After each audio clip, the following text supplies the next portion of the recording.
Hello, welcome back to the Truth Doctor Show. Thank you for coming back if you've been here before. And if it's your first time, my name is Dr. Courtney Tracy, and I talk about the world through a mental health lens using pop culture and the media as my medium. All of the Swifties that have just come onto my account from me reacting to a lot of Taylor Swift's new video releases and music releases requested that I watch Taylor Swift's documentary, Miss Americana. I have it pulled up. I'm ready to go. Please know that I will not be showing the entire documentary in my full reaction because it's really, really long, which I'm sure you could tell, but I'm really excited to dive into it. When I was growing up, Taylor was perceived as just this girly girl that just couldn't handle her own heartbreak. And that's basically when I was a teenager too, and like a really young adult. It's been a long time since she's had a career, and I'm really interested in seeing how this movie and this documentary highlights who she is as a human being and the things that she's experienced in her life. That kitty is so cute. You know, my entire moral code as a kid and now is a need to be thought of as good. That's dangerous. The way that she was just capable of verbalizing that she has had a need since she was a child that carried on into adulthood to be seen as good is really important. Think about all the times in your childhood where you were called a good boy, a good girl, a good child, and told that if you did A, B, and C and did not do X, Y, and Z, then you were good. How much of that is rooted in her childhood upbringing? I don't think she had a bad childhood, at least not from what I've heard, but just societally, what makes you good? What makes you not good? And I wonder if that has fused into her relationships and the difficulties that she did have overcoming these relationships because she wasn't being perceived as good enough. I already love this.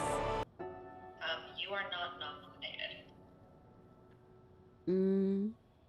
Oh, okay. It's this is good. This is fine. Yeah, and it's very similar. Everything is like this. You know, it's so weird. I said This is, you know what? Like, this is fine. She just tells herself immediately that it's fine and that she just needs to make a better record. And she has the person she's on the phone with trying to tell her this was a great record. Reputation was a great record. You can see that what her brain wants to do is just say, no, you need to get that approval. You need to be better. Yo, Taylor. Oh, I'm really fuck. happy for you. I'm gonna let you finish. Are there any hard feelings towards him? I don't know him, and I've never met him. That's a nice response. So were you a fan before? Yeah. It's Kanye West. Are you still a fan? I take it now.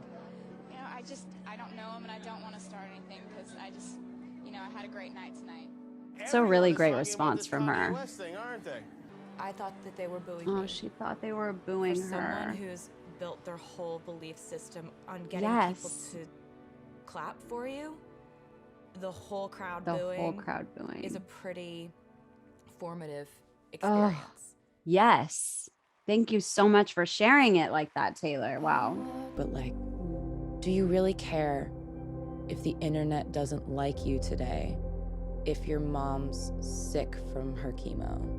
Do you really care if the internet likes you today when your mom is sick from chemo? It's not good for me to see pictures of myself every day because I have a tendency, and it's only happened a few times and I'm not in any way proud of it, but I tend to get triggered by something, whether it's a picture of me where I feel like I looked like my tummy was too big, or like someone said that I looked pregnant or something, and that'll just trigger me to just starve a little bit, just stop eating. I don't think you know you're doing that when you're doing it gradually. There's always some standard of beauty that you're not meeting.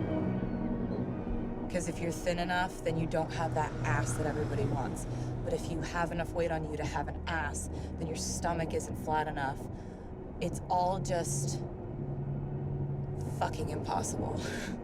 Everything that she just said about eating disorders, the media commenting on your body, fans commenting on your body, feeling like you need to look a certain way or meet a certain beauty standard is something that I think so many of us can relate to. One thing that I absolutely hope that you take away from this documentary in this part is that you can be famous and be the ideal body type, the ideal woman, the ideal human being that your fans want to be, and you don't in yourself feel like you are your own ideal. You can't escape what the brain does. You can't escape what the body does. And you can't escape what it feels like to be a person being judged by millions of other people, or even by one other person. Other people's judgments on us can truly tear down our minds. I wonder if any of you can relate to that as well. Let me know in the comments. Can we just get it panned down? It's beautiful. I just wanted to show the legs because, as I was telling you ahead of time, you're going to walk home with more than maybe just a trophy tonight. I think lots of men.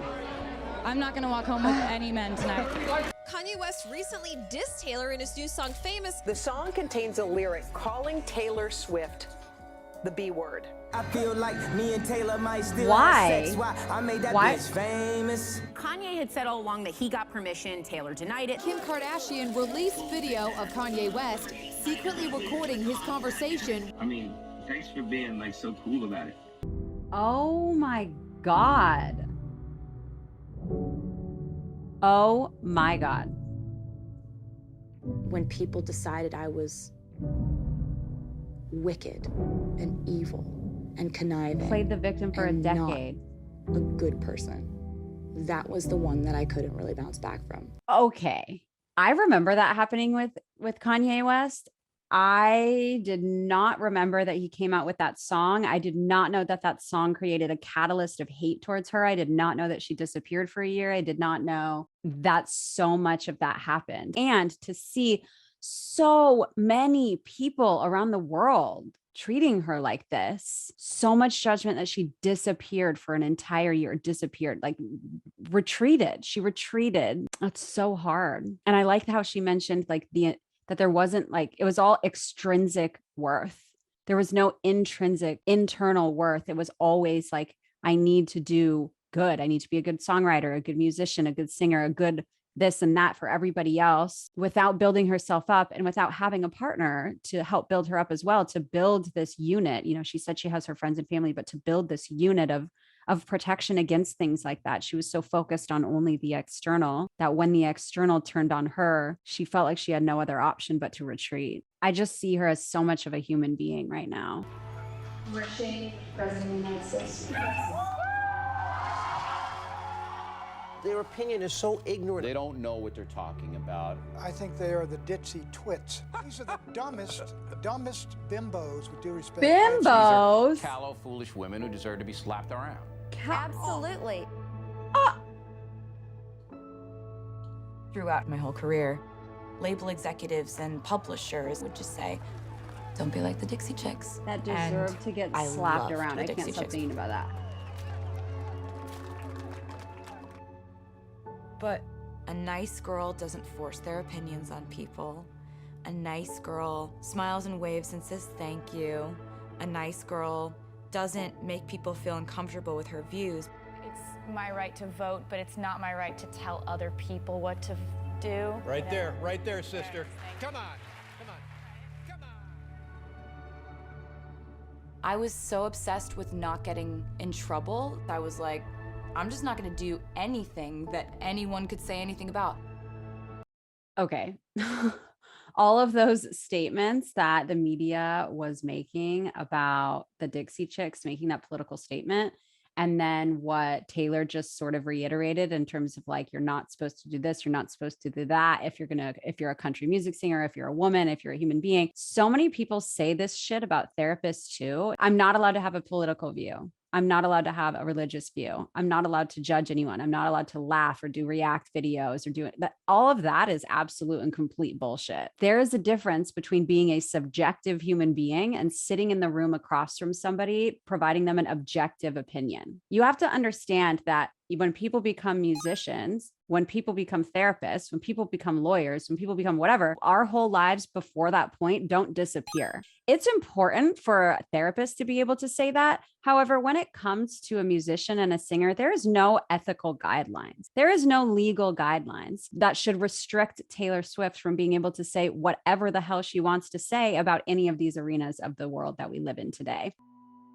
Taylor Swift, the singer, she goes to court today against a former radio DJ she says once groped her. Swift says this picture shows the moment Mueller inappropriately grabbed her, putting his hand up her skirt. This had happened to me. We told his boss. They did an investigation. He got fired. Then he sued me for millions. I did not know that this happened to I her. countersued for $1. Countersuing for $1 just to make a fucking point.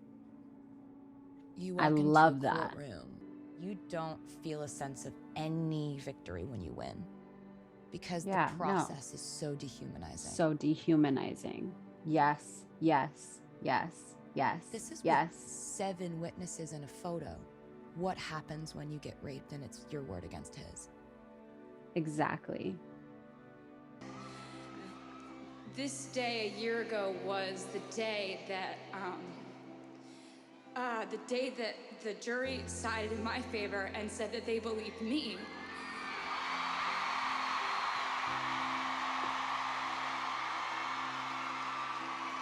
I guess I just think about all the people that weren't believed and the people who haven't been believed, or the people who are afraid to speak up because they think they won't be believed.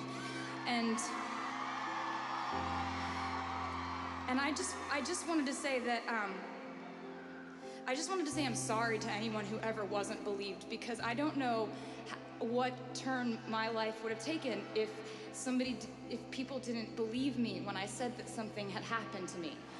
To anyone that has not been believed, we believe you. The amount of pain that you experience when something happens to you is significantly magnified when the pain from something that happened to you, you're told it doesn't exist when you know that it does. The legal system, the media, and our own brain's ability and other human beings to deny the reality of someone's situation and to make them feel as though that pain is something that isn't capable of being healed externally, that it's something that you must work with and just deal with on your own internally, is sometimes one of the most lonely feelings and experiences that somebody can have on this planet. I'm really proud of her for talking about it in the way that she did, and very grateful for the jury that took her side. We came to you and said, hey, we've got this idea that we could halve the number of people that come to you next tour.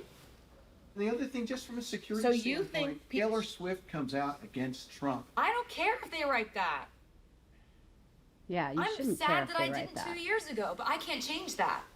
One president can come after you. Yeah, fuck that, I don't care. If I get Yeah, bad fuck press that, I for don't saying care. Don't put a homophobe. It's a risky move for an entertainer to step into politics at her age, at her stage. It's a risky move for an entertainer to come out about politics and take a side because of where she's at in her career. This is something that needs to change about the world that we live in today. We should be able to have an opinion and have the people around us accept us for having that opinion and not just say, now I don't want to listen to your music. We need to be able to differentiate stances with art. And we also need to be able to differentiate ourselves and our own opinions from the opinions of other people that we actually disagree with. The main premise, the main point of being a human being existing on this planet is to make sure that all other human beings are afforded the right to access to work, comfort, shelter, love, acceptance, safety, and so on. Any policy that doesn't allow for that is one that people should be taking a stance against. I feel 200 pounds lighter. I've been feeling this way for months. Bryce Hilton just posted, note how Republicans are attacking Taylor Swift's intelligence instead of her ideas. They don't respect women enough to debate them. Well, it's not true. It really seems like she's just coming into her actual being now. What it says to me that she's now starting to come out about her political stances at this point in her career is that she has started to shift the original concern that she had of needing to be a good girl, needing to always have that external validation, and needing to do whatever it is that anybody else wanted her to do so that she could feel good enough. She's shed that. She's starting to shed that through the experiences that she has had, including her sexual assault. She realized that there are more important things than being silent. When you choose to be silent yourself, then the people that actually want you to be silent have even more power than they would if you didn't want to be silent and were starting to actively speak out against the things that you don't think are right in this world. The female artists that I know of have reinvented themselves 20 times more than the male artists. They have to, or else you're out of a job. Constantly having to reinvent. Constantly finding new facets of yourself that people find to be shiny. Be new to us. Be young to us, but only in a new way and only the way we want. And reinvent yourself, but only in a way that we find to be equally comforting, but also a challenge for you. Yes. All of Live these out things. a narrative that we find to be interesting enough to entertain us, but not so crazy that it makes us uncomfortable. All those things that she just said are so accurate when it comes to society and the media. But this is applicable to almost what most of my clients experience in the room when they're with me having session. Somebody wants me to be better, or I want to be better for someone or something or some ideal that we have in society. I want to be really good at my job, but not so good that my coworkers don't like me. I want to be really outgoing because now I'm not a shy person, but I don't want my partner to be upset about it. I want to do this for them. I don't want to do this for them. All of these things that we do to try to prove who we are and that we're good enough for other people. The rhetoric should be from the beginning that you are good enough as you are. And if we all felt like we were good enough as we are, then there'd be less projection of making other people feel like they aren't good enough as they are. It's a problem that we have in our society today, and it's one that we need to continue pushing towards improvement. I feel really good about not feeling muzzled anymore. And it was my own doing. I needed to learn a lot before I spoke to 200 million people. But I've educated myself now, and it's time to take the masking tape off of my mouth. Like forever. And it's time to take the masking tape off of my mouth. Like forever. I hope that every one of you watching this can get to that point. Right before this, she says something about how she needed to learn more before she opened up her mouth and started talking to 200 million people. And those were her own words. And she isn't wrong. Become educated. Become knowledgeable in the thing that you want to stand up against. So one, you can believe that your opinion is the correct opinion deep down when it comes to your beliefs and your values, and look at it from a logistical standpoint.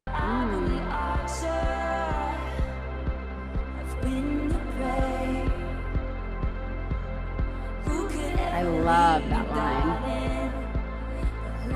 I've been the archer, I've been the prey. Who could leave me, but who could stay? That's so brilliant. And very admittant. Whew. That documentary was really good. Really good. I wonder what Taylor would think of me saying that it was really good, with how much work she's done on not necessarily needing everything to be really good. I am excited to see where her career goes. And I am 100%